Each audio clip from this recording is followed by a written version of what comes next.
Hello everyone, welcome to the video lecture recording of Module 7 Plant Tissues Part 3. Since we are already done with meristematic tissues, we will now proceed with discussing permanent tissues of plants. I hope you can still recall or you can still remember yung discussion natin about the difference between permanent tissues and meristematic tissues. When we say meristematic tissues, these tissues are composed of undifferentiated and also dividing cells that will later on become the permanent tissues. Okay, so meristematic tissues, they are mostly responsible for the growth of our plant. On the other hand, for permanent tissues, these tissues are composed of non-dividing and specialized cells that perform a specific function that helps in the survival of our plant. So for permanent tissues, you have dermal tissue, ground tissue, and vascular tissue. So these three are the fundamental tissue types that can be found in all three basic vascular plant organs such as the roots, the stems, and the leaves. For dermal tissue, you have the epidermis. For the ground tissues, you have the parenchyma, collenchyma, and sclerenchyma. And then lastly, for the vascular tissues or conducting tissues, you have your xylem and phloem. So these three fundamental tissue types, they form a tissue system that is continuous throughout the plant, connecting all the organs. From the roots up to the stem, up to the leaves, they are all composed of these three fundamental tissue types, the dermal, ground, and vascular tissue.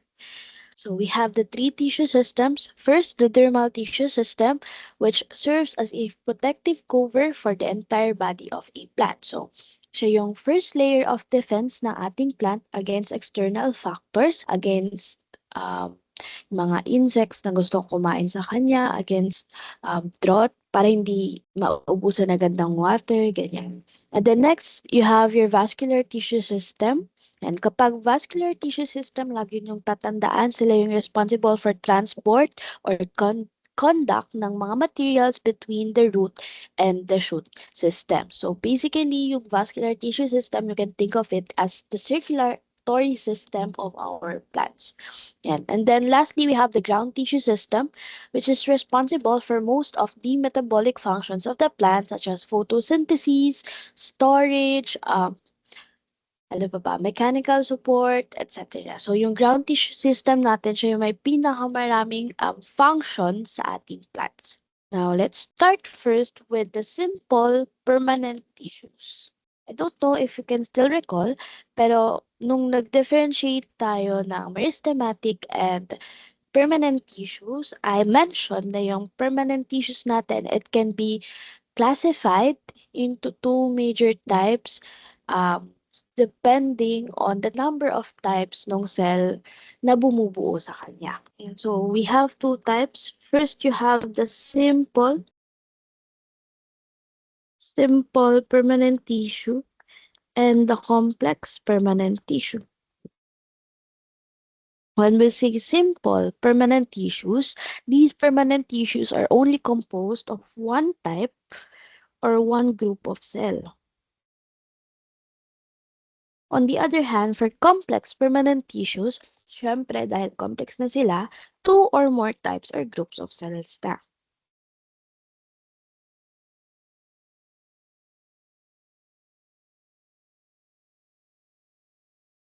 So let's start first with the simple permanent tissues. And yung one example ng simple permanent tissues are ground tissues.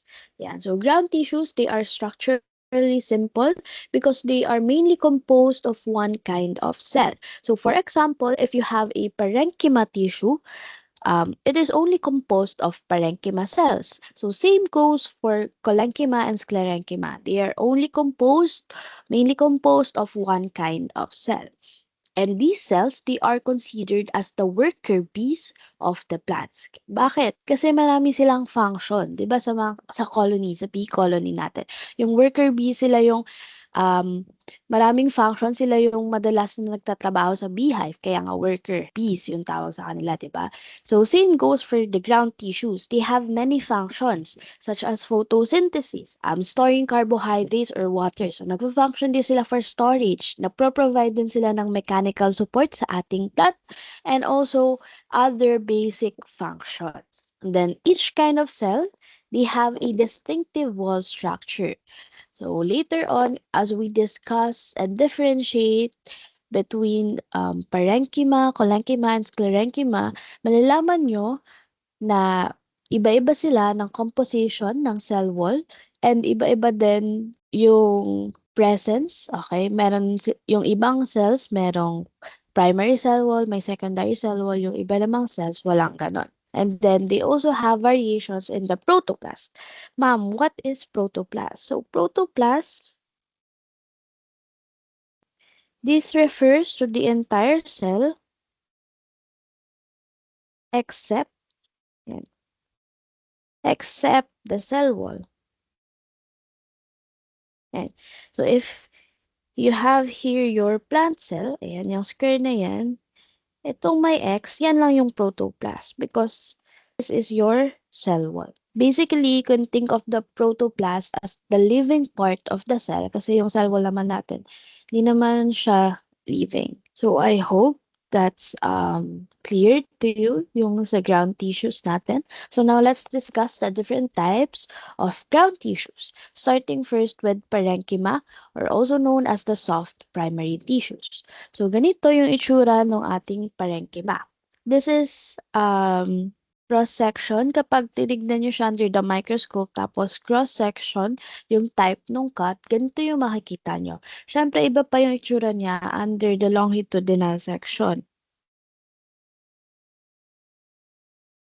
Under the longitudinal section, yan, parang polygonal yung itsura ng ating mga cells.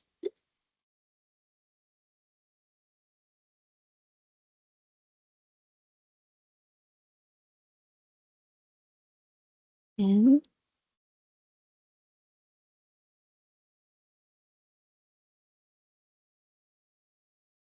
So, I tried my best to draw. Pero if ayaw nyo sa drawing ko, wow. You can look it up sa internet kasi mas better yung illustration doon, syempre. So, ito yung itsura niya under the longitudinal section. Polygonal yung shape ng ating mga cells. And if you can notice, meron ding air spaces in between these cells. So, itong airspace, ayan, sa cross-section, ganyan yung itsura. Para kang may mga gaps in between the cells, those are called the airspace. And then sa longitudinal naman, ayan, yan yung airspace mo in between the cells. Yan. So yung parenchyma natin, they are called soft primary tissues because they have a thin primary cell wall. Yan, thin primary cell wall. Sa mga plant cells kasi natin, meron tayong tinatawag na primary cell wall and secondary cell wall. So yung primary cell wall natin, kaya nga primary yung tawag sa kanila, they are formed during cell division and growth. On the other hand, yung secondary cell walls natin, they are only formed after the cell has matured. And nafo-form siya within the primary cell wall. For parenchyma natin, they only have 18 primary cell wall and wala silang secondary wall. So another characteristic ng parenchyma natin is its large central vacuole. Because parenchyma tissues, their main function is for storage. So nung first semester, ano ba yung function ng vacuole natin? Yes, natatandaan nyo pa. 'Di ba for storage siya? That's why malaki yung vacuole ng ating mga parenchyma kasi nga they are specialized for storage ng carbohydrates and water. So again, for parenchyma, ito lang din yung sinabi natin kanina, they are living polygonal cells with a thin-walled cell wall and a large central vacuole. Pag sinabi nating living, ibig sabihin they are living upon at maturity. So meron silang nucleus, meron silang ng mga organelles natin. Yan, usually having spaces between them, yun yung mga air spaces. So again, their main function or their specialized function is for storage of carbohydrates and water and also for photosynthesis. So they can also perform most of the metabolic functions of the plant, kaya kaya nilang mag-synthesize and store ng mga various organic products. Ayan. So one example na nga nun is yung ating photosynthesis. Yung mga parenchyma cells kasi natin, you can divide them into two types. First is your chlorenchyma, and then second, you have your arenchyma. So, dun muna tayo sa chlorenchyma. So, yung mga chlorenchyma natin, they have chloroplast as one of their organelles. That's why chlorenchyma yung tawag sa kanya because meron siyang chloroplast. So, yun, tandaan nyo lang, chloroplast, chlorenchyma. So, yung mga dahon kasi natin, ganito yung itsura niya pag tinignan nyo siya under the microscope. So, here is a rough sketch ng itsura ng mga ng leaf natin under the microscope. Yung parang border na nakikita mo dyan, that is your epidermis. So, you have your upper and also lower epidermis. Epidermis natin, dun mo makikita yung stomata. Yan. So, if hindi kayo familiar sa stomata, yung stomata, siya yung opening sa mga leaf natin, sa surface ng leaf natin. And dito dumadaan yung mga molecules natin such as water, carbon dioxide, oxygen. So, kapag mainit yung mga stomata natin, naglo-close para hindi mag-evaporate agad yung water na nasa plant. Tapos kapag naman nighttime, like malamig na, nag-o-open yung stomata natin para makapasok din yung carbon dioxide na needed naman niya ng plant natin for photosynthesis and makapag-release ng oxygen. Yan. So, yung stomata natin, yan, i-segue ko na. Pag tinignan nyo siya under the microscope, parang mga puzzle pieces. Yan. Something like that. Parang mga puzzle pieces yung mga epidermal cells. Tapos, in between them, meron ka nung stomata. Yan.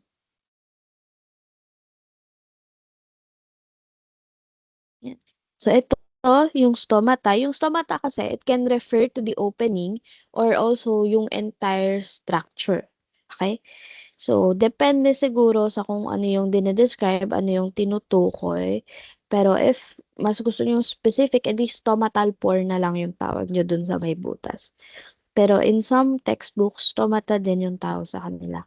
And anyways, sa stomata natin, meron ka nitong dalawang guard cells. Sila yung nag-a-act as a gate, sila yung nag-o-open tsaka nag-close nung stomata natin or nung stomatal pore natin. So, itong, ayan, yung red na yan yung stomata mo or yung pore mo. Stomata opening, stoma opening, or stomatal pore. Yan. Tapos marami kang ganyan all throughout the leaf. So kapag tinignan mo siya, ito sa leaf natin, ganyan yung itsura niya. Ito yung guard cells mo.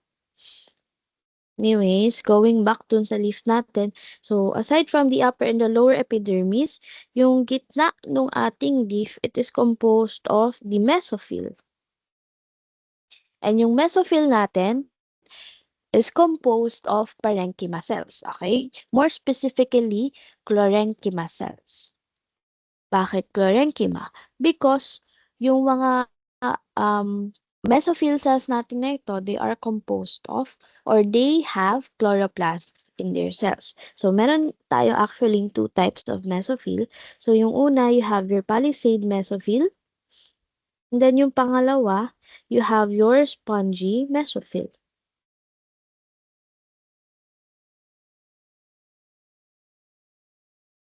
Yan. So, yung palisade mesophyll natin, marami siyang chloroplast sa kanya because yung main function ng palisade mesophyll is for photosynthesis. And 'di ba yung chloroplast natin, this is your site for photosynthesis. Kaya marami siyang chloroplast. On the other hand, yung spongy mesophyll natin, although it also has some chloroplast, hindi siya kasing abundant or kasing dami ng chloroplast na nasa palisade mesophyll. Bakit? Because spongy mesophyll mainly functions or is specialized for gas exchange. Lagay natin photosynthesis, gas exchange. Kaya if mapapansin nyo dun sa drawing ko, yung palisade mesophyll natin, dikit-dikit sila yung mga cells nila. On the other hand, for spongy mesophyll, meron ka mga spaces. Yan, di ba? Meron ka mga spaces sa kanila. Because yung function niya nga is mainly for gas exchange. So, ganyan yung itsura ng leaf natin. And yung si palisade and spongy, they are a specific type of Chlorhynchema cells. So, if i-chart mo siya, susundan mo yung relationship nila, you have their parenchyma, then can be classified into Chlorhynchema and Aerenchyma. So, under Chlorhynchema, yung example mo pa ng Chlorhynchema, you have the palisade and spongy mesophyll.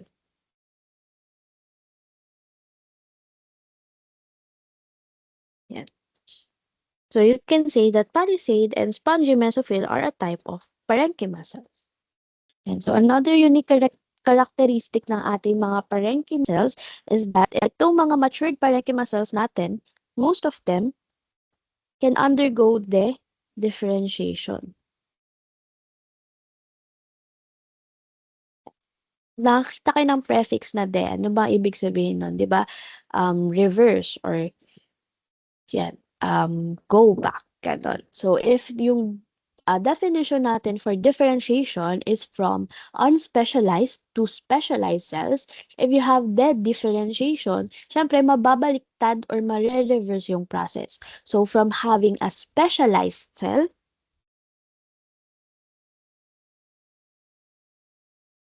to unspecialized cell.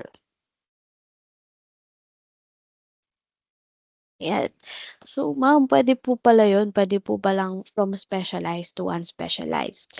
Yes, pero unique lang to for matured parenchyma cells natin or for parenchyma cells. Yung other plant cells, hindi nila to kayang gawin or hindi nila kayang mag-undergo ng dead differentiation.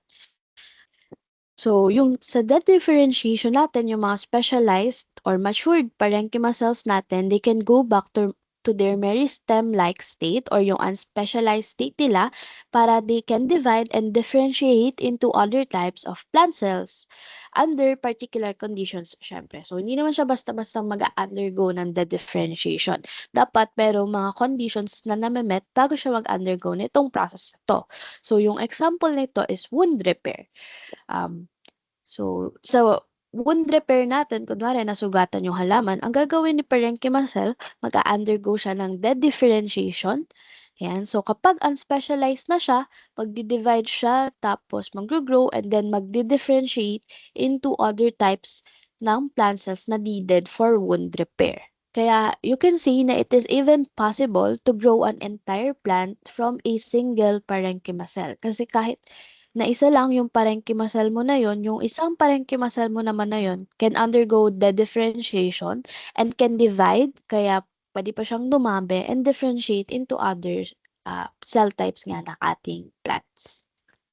Hindi, sorry. Nalimutan ko si Aerenchyma. Meron pa pala tayong isang type ng parenchyma which is the Aerenchyma. Yan. So, tatandaan nyo, pag Aerenchyma, yung mga parenchyma cells natin consists of big air voids. And okay? Aerenchyma, air voids. So, yung mga Aerenchyma naman natin, they can be found sa mga aquatic plants. Ayan, pag sinabi nating aquatic plants, mga nakatira sa tubig, mga plants na nakatira sa tubig.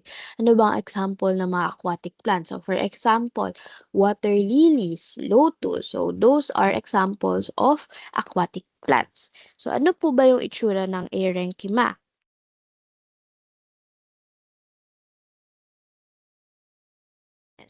So, ganito yung itsura ng parenchyma natin. Here you have your parenchyma cells or yung parenchyma. Tapos, itong mga empty spaces na yan, yan yung mga big air voids or air spaces. Yung mga parenchyma natin, they function for buoyancy and gas exchange.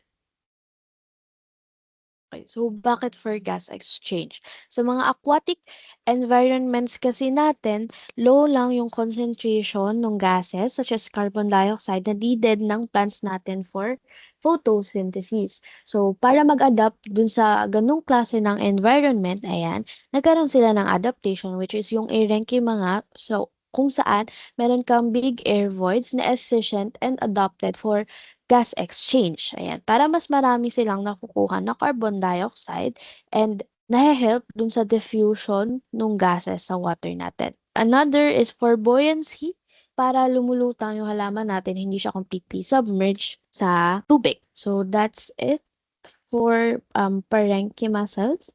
So, yun lang naman yung mga kailangan yung tandaan. Again, living tissue siya na may thin primary cell wall and large central vacuole. So, siya yung nagpa-perform mostly na metabolic functions ng plant, synthesizing and storing various organic products. That's why sa parenchyma cells natin, sila yung mostly nagpe-perform ng photosynthesis. More specifically, sa mga chlorenchyma cells na nasa leaf natin. Specific examples, palisade and spongy mesophyll. Yeah, so we also have the parenchyma. So yung mga parenchyma naman natin, meron silang big air voids or air spaces that is specialized for buoyancy and gas exchange. And then lastly, yung mga matured parenchyma cells natin, they can undergo the differentiation, meaning they can divide and differentiate into other types of plant cells under particular conditions such as wound repair. Yan. So, if you're going to look at it under the microscope, etong mga malalaking to, yan, na may maliliit or maninipes na cell wall and air spaces in between them. If you can notice, meron talagang air spaces. Ayan, that's your parenchyma cells. Next, we have the collenchyma cells. So, yung collenchyma cells naman natin, they have relatively thicker primary cell wall compared to parenchyma cells because the cell wall of collenchyma cells are made up of pectin and cellulose. So, sa cell wall kasi ng parenchyma cells natin, it is composed mostly of cellulose and hemicellulose. But for collenchyma, meron na tayong addition of pectin, which is gel-like and also elastic, which makes the collenchyma cells primary cell wall relatively thick. And aside from that, ayan, unevenly thickened or irregularly thickened din yung primary cell wall ng mga collenchyma cells. Yan. So, sa middle lamella, yan, ito. Yan. Mga middle lamella natin. Kadalasan sila yung merong pectin. That's why they are thicker compared to the other regions ng primary cell wall. So, for example, if i-compare mo siya ito, compare mo siya dito, mas thicker yung primary cell wall mo dyan kesa dito sa part na to. Because ito, meron na siyang pectin. May addition na ng pectin. So, bakit? Bakit kailangan ng collenchyma cells ng pectin and unevenly thickened primary cell wall? Well, it's because yung collenchyma cells natin, they function for flexible support. So, yun yung main function nila, flexible support. So, just like the parenchyma cells, yung mga collenchyma cells natin, they are also living and they are also elongated cells usually found sa mga leaf and stem margins or sa mga growing parts ng mga ating plants. So, ganito yung itsura ng ating collenchyma under the longitudinal section. Kasi yung kanina is cross-section, right? Ganyan yung itsura niya. Mas tikit-tikit siya or mas kumpul-kumpul siya. Mas cramped siya compared to parenchyma cells kasi yung parenchyma cells natin, they have air spaces in between them. So, itong mga collenchyma cells natin, again, they are living cells and elongated as you can see from the longitudinal section and found sa mga young parts ng ating plant shoot. So for example, sa petioles and tsaka sa mga young stems natin. So bakit? Because they provide flexible support for the young organs or young parts of the plant shoot without restraining or hampering the plant's growth. Siyempre, habang lumalaki yung plant natin, kailangan niya ng support, 'di ba? Para hindi naman siya basta-basta nagbre-break kapag meron kang, for example, malakas na hangin. So, para hindi siya brittle, kailangan mo ng flexible support para if hanginin man siya ng malakas, hindi siya magbre-break or maputol agad, ganun. Imbes, magbe-bend lang siya. Parenchyma cells, sila yung tumutulong to make the plant flexible. So, they are living, meaning they can elongate alongside the stem and the leaves they support. That's why they are also flexible. If we're going to look at it under the microscope, and ito yung mga parenchyma cells natin. Usually, yung location ng parenchyma cells natin, they are found under a layer of epidermis. So, sa ilalim ng epidermis, andun kaagad yung parenchyma cells. And then, last type of ground tissue, you have the sclerenchyma. So, yung sclerenchyma cells natin, they have a thick secondary cell wall. That's why among the three, yung sclerenchyma cells natin, they have the thickest cell wall. So, gawa tayo ng chart. Parenchyma, collenchyma, sclerenchyma. Yan. So again, si parenchyma ba may primary cell wall? Yes. Si collenchyma ba may primary cell wall? Yes. Si sclerenchyma ba may primary cell wall? Also yes. Si secondary cell wall, si parenchyma ba may secondary cell wall? Wala. How about collenchyma? Wala. Si sclerenchyma? Yes. Si parenchyma ba is living at maturity? Yes. Si collenchyma living at maturity? Yes. How about sclerenchyma? Okay, so sclerenchyma is dead upon maturity. So more on that later. Describe muna natin yung composition or structure ng sclerenchyma cells natin. So again, yung mga sclerenchyma cells natin, they have a thick secondary cell wall that is composed of lignin. Yes. So yung secondary cell wall, they are mostly composed of a material called lignin. Okay, so again, sclerenchyma cells, they are dead elongated cells usually found in the covering of seeds or along the stem and roots. So meron ulit tayong two types. We have the sclerids and fibers, but more on that later. Yan. So yung sclerenchyma cells natin, they are so specialized for support that many are dead at functional maturity. But before sila mamatay or before mamatay yung sclerenchyma cells natin, they produce secondary cell walls muna. For example, yung sclerenchyma cell mo natapos na siyang mag-elongate or mag-grow. So kapag natapos na siyang mag-elongate and mag-grow, doon na nagfo-form yung yung secondary cell wall natin within the primary cell wall. So yung protoplast natin or yung living part of the cell, unti-unti siyang mamamatay, and what remains is a rigid skeleton that supports the plant in some cases for hundreds of years. Yan. So, yung secondary cell wall na yon, it is composed of large amounts of lignin, which is an indigestible strengthening polymer that accounts for more than a quarter ng dry mass ng wood. So, yung wood natin, kaya siya super tigas, super rigid, is because it has large amounts of lignin. So, yung lignin natin, siya yung nagpro-provide ng rigid support and protection dun sa mga plants natin. So, because sclerenchyma cells are dead at functional maturity, they can no longer elongate, unlike yung mga collenchyma cells natin na they can still elongate and grow alongside the stem and leaves they support. Sa sclerenchyma natin, hindi na nila kaya yun. Okay, that's why they only occur in regions of the plant that have stopped growing in length. Ayan. So, for example, yung inaral natin na primary and secondary growth, diba, sa mga woody plants and gymnosperms. So, before ka magkaroon ng secondary growth, syempre, kailangan muna natapos na yung primary growth or yung lengthening ng iyong plant. So, again, meron tayong two types of sclerenchyma cells. You have sclerids and fibers na both are specialized for support and strengthening. Yeah, so sa sclerids natin, they take a variety of shapes, but mostly, if you're going to look at it under the microscope, they are clamped and they have a roughly cube shape or they are boxier compared sa mga fibers natin.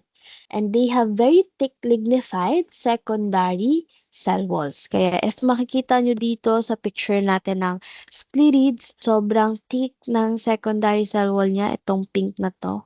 Ayan, sobrang kapal niya.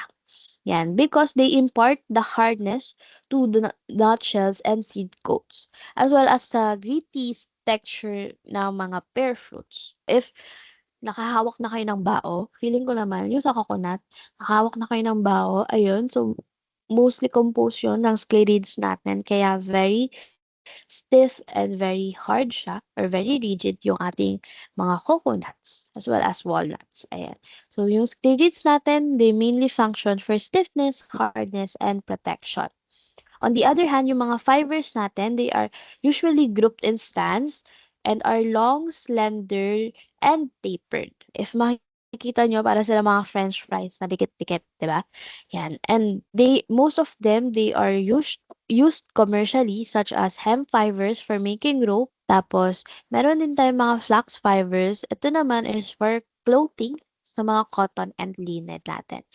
So, yung mga fibers natin, they function for mechanical strength and tensile strength, and they are mostly found alongside vascular tissues kasi sila yung nagsusupport sa mga vascular tissues natin para hindi sila nagko-collapse under pressure from the materials na tinatransport nila.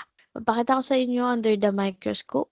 Ayan. So, kung ito yung parenchyma natin, ito yung parenchyma natin, ito naman yung sclerenchyma natin. If you can notice, siya yung may pinakamakapal talaga na cell wall kasi meron na nga siyang secondary cell wall that is heavily lignified. Yan. So, i-compare nyo naman yung nipis ng cell wall ni parenchyma kay sclerenchyma. Sobrang kapal talaga nung kanya. If you can notice, ayan, medyo boxy or roughly cubed yung shape ng ating sclerenchyma cells. Okay, so we are done sa mga simple permanent tissues. Now, let's move on sa mga complex permanent tissues. Again, kapag complex permanent tissues, these tissues have more than one type or two or more types or groups of cells. So, yung um, good example nito ay ang ating mga vascular tissues sa mga halaman. So, yung vascular tissues natin, they are complex tissues because they are composed of many kinds or many groups of cells. So, you have specialized conducting cells, parenchyma cells, and also fibers. Okay? So, we have two types of vascular tissues, the xylem and the phloem. And yung two major functions nitong mga vascular tissues na to is to facilitate the transport of materials throughout the plant, so between the root and the shoot systems, and also to provide mechanical support na rin. That's why you have the presence of the fibers. So, si xylem, siya yung nagko-conduct or nagtra-transport ng water and dissolved minerals upward from roots into the shoots. On the other hand, si phloem naman, siya naman yung nagtra-transport ng sugars or ng carbohydrates from the leaves towards the parts of the plants kung saan sila needed or kailangan. So, for example, sa roots or sa sites of growth. So, pwede din sa fruits. So, yung vascular tissues natin are also associated with the two meristems, cortex and vascular cambium. 'Di ba sa mga woody plants natin, if nare-recall nyo pa, nandun yung doon natin nabanggit yung cork and vascular cambium. So, if you can notice, meron tayo dito mga xylem ray or also known as vascular rays. So, they are radial bands ng parenchyma cells actually na nag-extend from the cambium which functions for the transport and storage of water, nutrients, and food horizontally between the xylem and the phloem. So, yung function nitong xylem or vascular ray basically is for horizontal transport ng water, nutrients, and food between the xylem and the phloem. So, you can still transport water ng paganon horizontally kasi 'di ba mostly ang alam yung transport ay vertical. So, ganito yung itsura ng vascular tissues natin under the microscope. As you can see, naka-bundle sila, vascular bundles, mukha silang bundles dahil kumpul-kumpul sila together. So, yung mga large circles, that's your xylem. On the other hand, yung smaller circles, that's your phloem. Yan. So, let's start first with the xylem. Again, yung xylem natin, it conducts water and dissolved minerals from the soil upward from a plant's root to the shoots. So, yung direction niya is from the roots to shoots.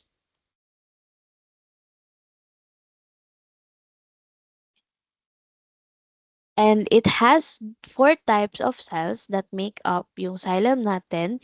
You have the parenchyma, the fibers, and the two water-conducting cells, tracheids, and vessel elements. Ayan. So, dito muna tayo sa parenchyma cells natin. So, si parenchyma cells natin, you have the pit and the cortex. Okay? When we say pit, these are parenchyma cells internal to the vascular bundle. On the other hand, si cortex, parenchyma cells mo naman na external to the vascular bundle. Ma'am, ano po ba yung pinagsasabi nyo? Ang dami-dami. Okay, ito po siya. Nakita nyo na siya. Actually, nadaanan na natin siya or napahapyawan na natin siya nung una. Nasaan ba yung picture? Okay, this one. So, this is a cross-section of a monocot root. Sabi natin, si pit internal, si cortex external. Yan. So, ito yung actually yung vascular bundles natin. Ayan. Yan. Ito yung xylem mo, tapos ito yung phloem mo. So, yun yung vascular bundles. So, vascular bundles, meron kang xylem, meron kang phloem. So, alin kay dito, ito yung mga parenchyma cells mo ha. So, alin kaya dito yung pit, alin yung cortex. So, sabi natin si pit, internal to the vascular bundle. Nasa loob siya ang vascular bundle natin. So, this means itong nasa gitna mo na to, ito si pit. On the other hand, si cortex, external or nasa labas ng vascular bundles. So, ito ngayon yung labas ng vascular bundles natin, which makes it the cortex. Yan. So, if isa-summarize natin, yung sinasabi lang naman dyan is that yung parenchyma cells natin, you have two types depending on the location. Kapag internal sa vascular bundle, di pit yung tawag. Kapag external, di cortex yung tawag. Yan. And then fibers, again, yung fibers nag-exist dyan to help support yung mga conducting cells natin or yung mga passage natin kung saan dumadaan yung mga water and carbohydrates para hindi nagko-collapse yung xylem and phloem under pressure. And then, eto na, yung two types of water-conducting cells, the tracheids and vessel elements. So, both of these are dead up at functional maturity kasi they are very specialized na lang for water transport. Let's have first the tracheids. So, the tracheids, they occur in the xylem of all vascular plants. Okay? So, pag sinabing vascular plants, sila yung mga plants na may xylem and phloem. Kasi meron din tayong mga non-vascular plants. Hindi ko na siya i-differentiate in depth. You can search about it if you're curious. Anyways, yung mga tracheids natin, they are characterized as long thin cells with tapered ends. So, ganito yung itsura nila. Yan, ganyan yung itsura nila. Maninipis lang sila, mahahaba, at meron silang tapered ends. And aside from that, meron din silang mga pits.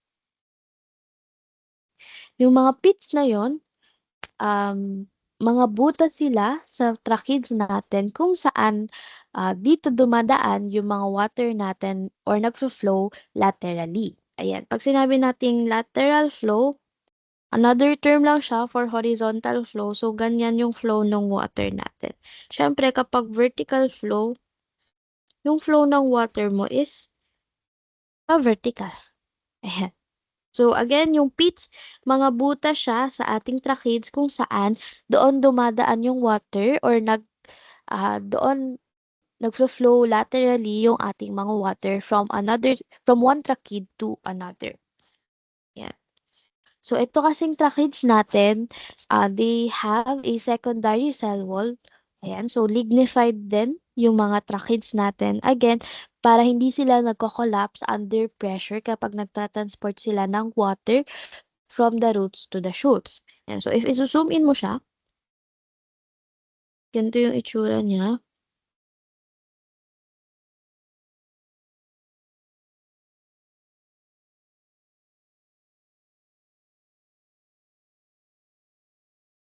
So ito yung thick na secondary cell wall nung ating tracheids. So, again, dito sa loob, ayan, primary cell wall na lang yung nandito. That's why mas madaling nakakapass through yung ating water.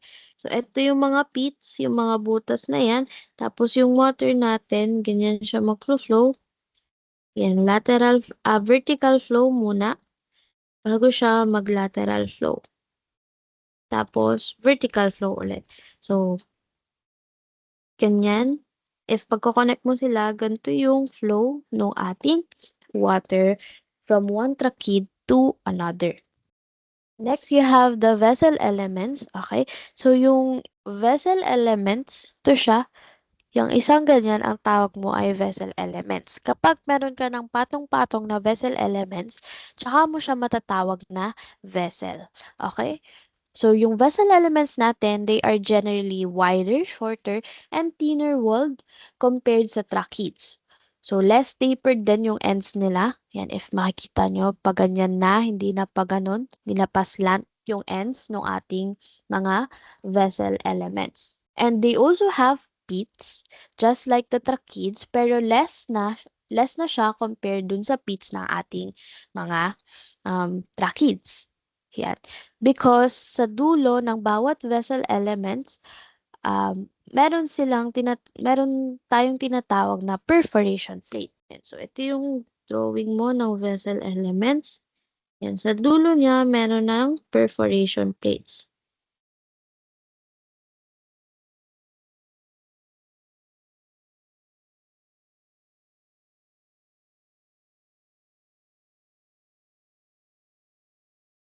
See, perforation plates, they enable water to flow freely through the vessels.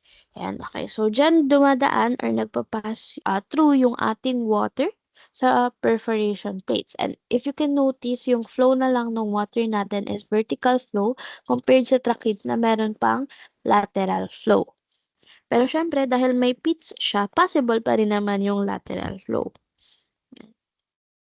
Pero, um, yung pits, for example, ito yung pits mo.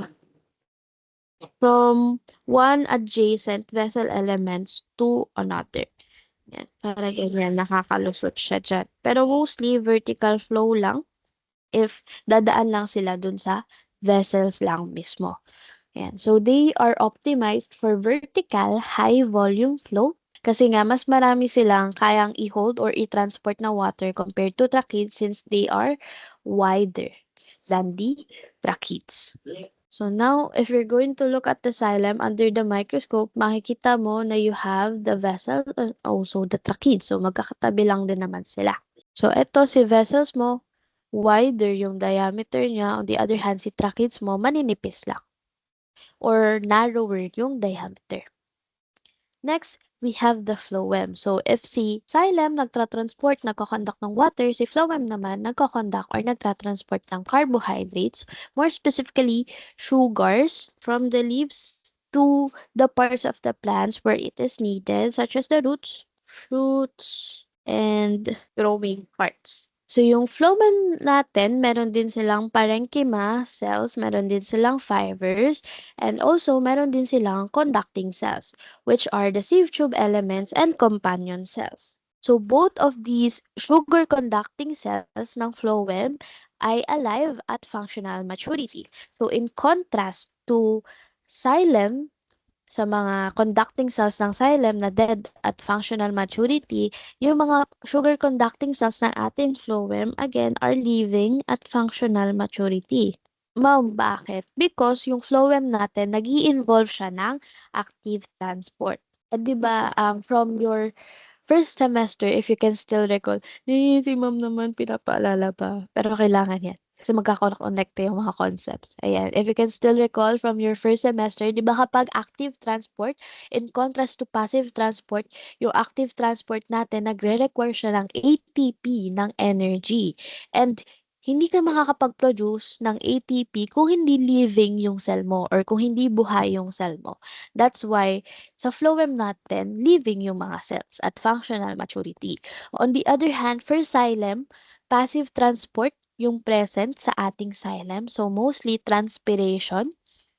So, kapag sa transpiration, nagbubukas yung stomata, nag-evaporate yung water. Kaya para mapalitan yung water na nawala, nagpo-pull up ng water from the soil. So, ganun yung concept niya, passive transport. E sa passive transport naman, hindi mo kailangan ng ATP, hindi mo kailangan ng energy, kaya okay lang na dead at functional maturity yung mga xylem cells mo. Okay? Yan. So, yun yung difference or that's one of the reasons why yung phloem natin, meron siyang living cells at functional maturity while yung xylem natin, dead at functional maturity. So anyways, let's move on dun sa two sugar conducting cells natin na sieve tube elements and companion elements. First, sa sieve tube elements. So, although yung sieve tube elements natin, as I've said earlier, they are alive, they actually lack most organelles. They lack a nucleus, ribosomes, distinct vacuole, and other cytoskeletal elements. So, parang cytoplasm na lang yata yung natira sa sieve tube elements natin. So, bakit? 'Di ba? Bakit tinanggal yung most of the organelles na makikita mo sa isang plant cell? Well, because na-reduce yung cell contents ng ating sieve tube elements para mas mabilis or mas madali yung pag-pass through ng mga nutrients, ng mga sugars natin through the cell. And sa end walls ng mga sieve tube elements natin, meron tayong tinatawag na sieve plate. So, plates. Pero yung sieve plates natin, mas marami siyang butas or meron siyang mga pores na nagfa-facilitate sa flow ng fluid from one sieve tube elements to another. Ma'am, if wala pong nucleus, wala pong ribosomes, walang vacuole, walang cytoskeletal elements, si sieve tube elements, paano po siya nabubuhay? Paano po nakakapag-produce ng ATP na needed for active transport ng mga sugars or ng carbohydrates? So, it is with the help of companion cells. Yan. So, si companion cells natin, they are specialized parenchyma cells connected to sieve tubes. So, they are found alongside each sieve tube elements and they are non-conducting cells. Okay? Non-conducting cells. So, meaning, hindi ka nagpapadaan or hindi ka nagtra-transport ng sugar, ng carbohydrate sa ating mga companion cells. Eh, ma'am, ano pong function ng companion cells natin kung hindi siya nagtra-transport? Bakit po siya nandyan sa phloem? So, yung function ng companion cells natin is to keep the sieve tube elements alive. So, di ba walang nucleus, walang ribosomes, yung walang mga most organelles, yung sieve tube elements natin. So, ngayon, si companion cells, siya ngayon yung may nucleus at ribosomes that serves not only the cell itself but also the adjacent sieve tube element. So, si companion cells ngayon yung nagbibigay ng ATP and other metabolic products sa ating sieve tube elements to help it be alive. In some plants, yung companion cells natin, they also help load sugars, to load and unload sugars into the sieve tube element. So, for example, ito drawing natin. Ito yung phloem mo. So, ito ngayon, yan, ito yung iyong phloem. Yan.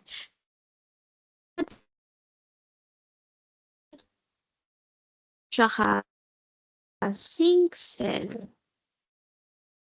Yan. So, yan galing yung mga sugars mo or yung carbohydrates. So, main example niyan ay leaves, di ba? Diyan mo naman nakukuha talaga yung sugars mo kasi sa leaves ka nagkakaroon ng photosynthesis. So, anyways, ito yung companion cell mo. Ito ngayon yung sieve tube elements mo. So, ang gagawin, companion cell, kukuha siya ng sugar, ng carbohydrate from your source cell, tapos i-unload niya kay um, sieve tube elements. So, nandito na ngayon yung mga sugars mo, yung mga carbohydrates mo. Yan. So, ito yung mga sieve plates mo. Maraming pores. Yan. So, ngayon, yung mga sugar natin, yung mga carbohydrate natin, may kahalo yung water and fluid. Tapos, magpapass through sila dito until makarating sila dito sa may location ng sink cells. For example, yung sink cell natin ay roots. So, si roots yung nangangailangan ng sugar, ng carbohydrate. So, ang gagawin ngayon ni companion cell na katabi ni sieve tube elements, kukunin niya yung mga sugar na nandito, tapos i-unload niya naman kay sink cell. Okay? So, ganyan siya tinutulungan or ganyan hine-help ni companion cell si sieve tube elements na mag-load and unload ng sugars papunta sa different parts ng ating plant kung saan kailangan mo ng sugars or carbohydrates. Yan. So, ito, if titignan natin yung sieve tube elements or yung sugar conducting cells natin, ito yung itsura niya. You have your sieve tube elements. Ayan. Tapos, meron kang sieve plate dyan. Tapos, lagi may katabing companion cell. So, ito pala. Si sieve tube element tsaka si companion cell natin, they are connected by the plasmodesma or plasmodesmata. So, yung plasmodesma, butas siya kung saan dyan nagpa-pass through yung mga binibigay na ATP and metabolic products ng ating companion cell kay sieve tube element. So, dyan din dumadaan yung mga sugar na niloload ina-unload ng companion cell sa sieve tube elements. Yehey! Patapos na. Okay. So, summarize lang po ulit natin. Again, meron tayong 3 types of tissue systems, the ground, vascular, and dermal tissue system. For the ground tissue, it is composed of 3 types: parenchyma, collenchyma, and sclerenchyma. And they are all characterized as simple permanent tissues because they are only made up of one type or one group of cells. So for parenchyma, it is only composed of parenchyma cells. For collenchyma, collenchyma cells. Sclerenchyma, either fibers or sclerids. Ayan. So, iba-iba yung function ng ating mga ground tissues. For parenchyma, for photosynthesis, respiration, storage, secretion, etc. For collenchyma, flexible support for growing parts of the plants. For sclerenchyma, rigid support and or mechanical support sa ating mga plants. For the vascular tissue or conducting tissues, you have the xylem and the phloem. So, these are classified as complex permanent tissues because they are made up of 2 or more groups of cells. Ayan. So, for example, si xylems natin, you have the conducting cells, the parenchyma cells, and also the fibers. So, sa phloem, same goes for phloem. You have your conducting cells, parenchyma cells, and sclerenchyma cells. So, si xylem, yung function niya, transport of water, dissolved minerals. Si phloem, yung function niya is for transport of sugar or carbohydrates. And then, dermal tissue, you have the epidermis and the epiderm. Yan. Ma'am, what's the difference between the epidermis and periderm? So, yung epidermis natin, this is mostly found sa mga non-woody plants. On the other hand, sa mga stem ng mga non-woody plants, yung periderm, found siya sa mga stem ng mga woody plant. 'Di ba? If you can still recall, nung inaral natin yung secondary growth or the growth and thickness, yung stem natin nag-e-expand siya ng nag-e-expand, lumalaki yung diameter niya because nag-a-add ka ng new layers of xylem and phloem. So, as it expands, hindi na siya kayang i-hold off or i-hold ng epidermis natin. That's why natatanggal si epidermis and then na-form si cork cambium mo which produces the layers of the periderm. So, si periderm ngayon, yung papalit kay epidermis sa pag-support nung ating stem. So, si epidermis, marami siyang function actually. Hindi lang naman siya sa stem nakikita. Pwede mo rin siya makita sa leaves, pwede mo rin siya makita sa roots. That's why, yung function niya, pwede siya for gas exchange, pwede siya for protection, and also for water loss, to prevent water loss. So, yung mga leaves natin, for example, meron silang layer of cuticle. Waxy layer siya, no, na nagpe-prevent ng water loss sa ating mga plants. On the other hand, si periderm, ayan na, Present lang siya sa mga stem ng mga woody plants, so it only serves as a protection. So aside from protecting the plant from water loss and disease, yung epidermis din natin meron siyang specialized characteristics in each organ. So depende sa organ. May specialized characteristics yung epidermis for the roots, sa stems, tsaka sa leaves. So, for example, sa roots natin, nag-enter yung mga waters and dissolved minerals through the epidermis, di ba? So, especially sa mga root hairs. Ayan. If natatandaan nyo pa, meron tayong nung inaral natin yung anatomy ng root meristem, di ba? Nabanggit ko dun yung root hairs. So, yung root hairs natin, efficient siya for absorbing water and dissolved minerals from the soil. So, sa mga shoots naman natin, for example, sa leaves, meron tayong specialized epidermal cells called the guard cells. Ayun din yung drinowing ko kanina, di ba? Na involved for gaseous exchange. So, yung nasa stomata. Another class of highly specialized epidermal cells na makikita natin sa shoots ay mga outgrowths called trichomes. Yung itsura nila ng mga trichomes, I'll try to draw it. Pero if hindi nyo maintindihan yung drawing ko, sorry na agad. Ayan, isearch nyo na lang sa internet yung picture na itsura ng trichome. Pero ganyan siya. And so, ito, ayan. Tapos, meron ka mga ganyan. Yan. Yan yung mga trichomes, mga outgrowth siya sa mga shoots natin. So, sa mga, for example, desert species natin. So, yung mga hair-like trichomes doon, they reduce water loss and reflect excess light. Kasi, di ba, mainit sa desert. So, there is a high chance or it is more likely na mag-evaporate yung water. So, para ma-prevent yun or ma-reduce man lang yung water loss, meron mga trichomes, yung mga desert species natin. So, some trichomes naman, they defend against insects through their shapes that hinder movement. So, iba-iba din yung shapes ng trichomes natin. Minsan patuloy sila to serve as defense against insects. Or meron din sila sometimes na glands na nagsisecrete ng sticky fluids or toxic compounds as a form of defense against insects. Yan. So, para hindi basta-basta nakakain ng insects ng mga peste yung plants natin, they have adaptations such as the trichomes. So, sa simple permanent tissues, again, ito lang din yung kanina. You have your ground tissues, parenchyma, collenchyma, sclerenchyma. For complex permanent tissues, you have the vascular tissues, xylem, and the phloem. That ends our video lecture discussion about permanent tissues. I know it's a lot to take in. There's a lot of information to take in, to memorize, to absorb, digest, kung ano mang synonym na maisip nyo pa. Pero I hope may natutunan kayo. So take it easy kung kailangan i-pause and i-rewind para maintindihan, go lang. If hindi nyo pa rin talaga maintindihan just by watching this video, you may message me through MS Teams or you may approach me in person para mas ma-explain ko siya better if you have questions about our lesson. So yun lang. Thank you for staying till the end. Goodbye and good luck.